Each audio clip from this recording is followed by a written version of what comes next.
Welcome to your magic moon message, fresh off a Cura leaf. I just walked out this mug. Moon in Taurus, Sun in Gemini. We're here. The balsamic phase. You see infinite auto right there. Look. Focus. Camera. There we go. That's for you, Infinity Gang. I never forget about y'all. I'm being too neurotic with this, but yeah. Alright, y'all, Moon in Taurus, man. It just went over Neptune, but in Aries. Reimagining yourself. It's an ontological revolution happening at the same time as an epistemological revolution, which is Pluto Aquarius. So basically, everything we've ever known relative to the nature of knowledge, aka epistemology, throw it in the fucking trash. Like, it's over. And listen, yes, I know that might be really weird to say, you know what I'm saying? Like the last time Pluto was in Aquarius in the 1700s, and like whatever the settlers or the colonies or the indigenous people in those lands felt that they knew about that, it had to be thrown in the trash. Manifest destiny, baby. They didn't know that it was God's plan to have the settlers expand forward west. Yeah, that might have required that certain indigenous populations got wiped away, but they were just a sacrifice so that I can enjoy pizza here in Chicago or Las Vegas. And you see how things work out for the better. And now who knows, maybe we could be the next sacrificed populace for whatever new population takes our place. Maybe it'll be like an alien invasion form of colonialism where they colonize this planet with flying cars. I don't give a fuck. Anyway, the moon is in Taurus. Like I said before, you're coming into a natural understanding of the previous cycle that we just had. You feel me? Taurus season. Oh, I love integrity. Yeah, because that's all you need in this life. You heard me? Anyway, yeah, Taurus season reminded you of the updated sense of your value. Hopefully you feel more worthy than you did last year. This is post Jupiter in Taurus, so we have since evolved the unconventional nature of this value.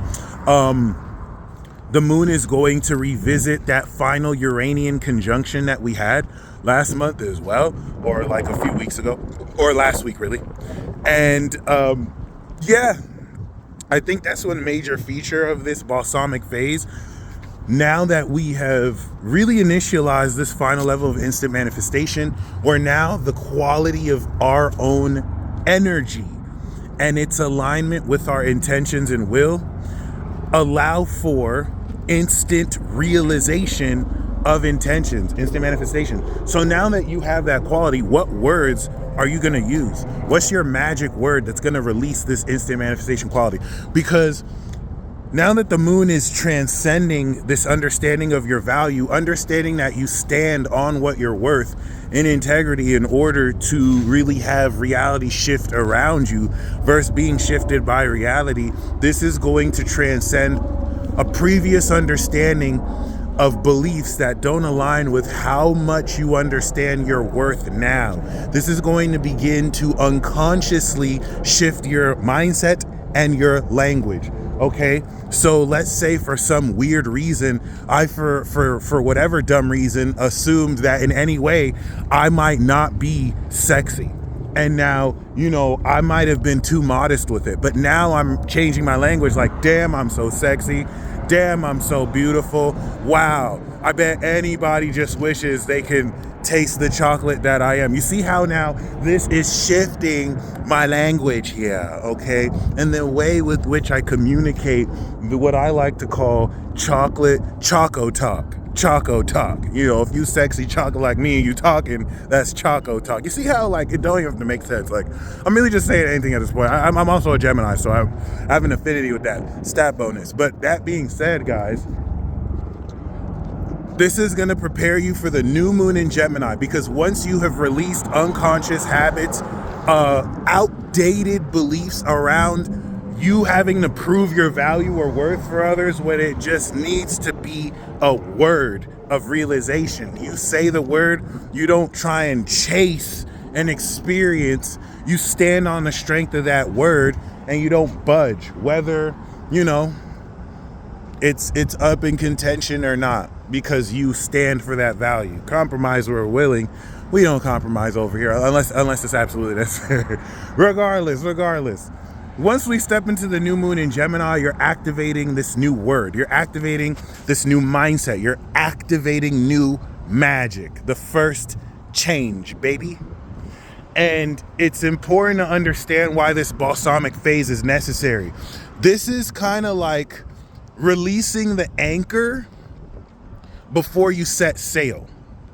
The anchor that kind of holds the boat down, and you releasing it is this balsamic phase of releasing what anchors you have subconsciously or unconsciously, from your mind-body connection, have allowed postures in your body that affect the way you think, which is going to happen naturally without you having to force it or figure it out. So just really be mindful of that, because then we're going to activate this new cycle of change. Saturn is getting ready to go into Aries, closing out a illustrious 30-year cycle since the 90s. All right, remember when our humanity peaked in the 90s and early 2000s, and then we had to pretend like we haven't been falling off ever since? Amazing times. So yeah, the fall off isn't a bad thing. We're entering a new renaissance, and that renaissance couldn't have happened unless we fell. So I'm not trying to say it's a bad thing, but let's not act like we didn't fall off in the 2000s. All right, other than that, it's cool. It was just a dip. We coming back up. All right, we coming back up. Either way, let's just be honest with ourselves. But either way, it's cool, because yes, when we were born, shout out to my 90s kids, the humanity had a peak when we were born because we were born. But I'm biased. That being said, this is going to be a magical cycle, and you can't necessarily let the things you've learned up until this point be the standard. Certain things that got you to this point are not necessary to keep moving forward. And that might confuse you because you are so used to maybe adopting a certain mindset, adopting a certain attitude. This is a common example. Some of you may have had to have been fearless. You know what I mean? You had to be cutthroat because you were in environments that forced you to have to be in survival. And that may not be necessary where you're headed. In fact, it could hold you back. And so transits like this help you really release old values that aren't necessarily conducive. Now, like we said, Saturn is going to go into Aries, and this is going to begin the new world order, especially with Neptune that wasn't here since the 1800s. Okay, so this is a whole brand new cycle. It may erupt World War, because the last time we had World War II, Uranus was in Gemini, and the last time America had a civil war, Neptune was in Aries last. I'm talking about as soon as it entered Aries, like we're back, and then Uranus was in Gemini. Does that mean it's going to repeat? Yes. No, it's not. That would be preposterous to assume that just because cycles repeat, it has to play the same way. That's actually a fallacy to believe, okay? But you don't have to actually just think that just because it comes around, we're going to break out in a civil war and world war. That'd be crazy. Obviously, Ukraine and Russia are going to make up, and they're going to be really good friends. Israel is going to decide to just not want war, and them and the Iranians and the Palestinians are going to be really good friends, okay? And then all the issues in South America and even in Africa, it's all going to resolve, and we're going to have a kumbaya circle around the world, and we're all going to love each other, and we're all going to be good friends, and we're all going to resolve our differences that have existed for over centuries, and all the cultural differences that have had us divide each other because we want to keep our genetics in the family, and we have always suppressed, dating outside of that, don't matter anymore, because we realize we're one human, consciousness, and we're all going to overcome that with this new generation that sees the folly of division, and we're all going to be friends and create a utopia. Unless that's impossible and we are really headed into war and our actions will lead into humanity's destruction, whether through nuclear holocaust. But that's preposterous. It's much more probable that we're going to drop all our beefs that have been happening for centuries and we're going to be friends. All right. I have that hope We're going to be friends. We're going to start sharing our cultures. And before sex robots take over the population, I think this is like the last period where real human relationships will happen before 5 to 10 years, where we're arguing about whether it's cool to marry robots. You've been warned. Like, this is it. This is like the last bit of normal we're ever going to have. Once we go into next year, it's up. It's up. Men, when women replace you with their line of Ken dolls, what are you going to do? Yeah, that first line is, there's going to be some tough men who can compete with the dolls. That second line of Ken doll, the Ken doll 2000s, they're going to outplay don't worry, we'll have our own dolls. I'm not saying I'm going to get a doll. I might get the third line of dolls that does your taxes and can cook and whatnot, but wifey could use it too if I ever get married. But like, that means you see how the nature of the conversation is about to be exponentially weirder. Like that's just a sneak peek. Mind you, there are people who look at smartphones today as if that's weird, that's normal to us. So there's stuff that's going to be normal moving forward. It's going to be weird to us. Welcome. We're here. Okay. Of course, we're still transitioning into this new cycle. So everything about Saturn and Aries prepares us for individual rights. And it's going to take this theme of globalization around the world and buckle down every nation to really go back to its roots. What makes them, what is the identity of their nation? What is the face of their nation? Which is going to bring up all sorts of crazy identity and racial politics. But hopefully we get along. Kumbaya. Fuck, we're fucked. Anyway, that being said, guys, let's keep it positive. This balsamic phase is also going to release a need for you to prove things to yourself. You're going to understand how your natural value exists without being aware of it. That's the blindness and faith of the balsamic. The moon, that's why you don't see the new moon. Okay, I'm not gonna say that's why you don't see the moon. But the moon is behind the consciousness of the sun. And in that darkness, it does require an element of faith before you activate this new idea. So everything you've learned Taurus season, don't let your dreams just be dreams. Oh, wrong video. Don't just let that be there for no reason. Don't forget everything that you've been revealed over the past 30 days that you're truly worth. Because it's time to communicate in Gemini season, and you will be tested. You will be kind of, put in positions through this balsamic phase where maybe you're the only one who believes in your value. This is strictly individual energy. Aries, Taurus, Gemini, Cancer, the first 4 indies, the first 4 originals, individuals. So don't let anyone play you. Don't let yourself play you.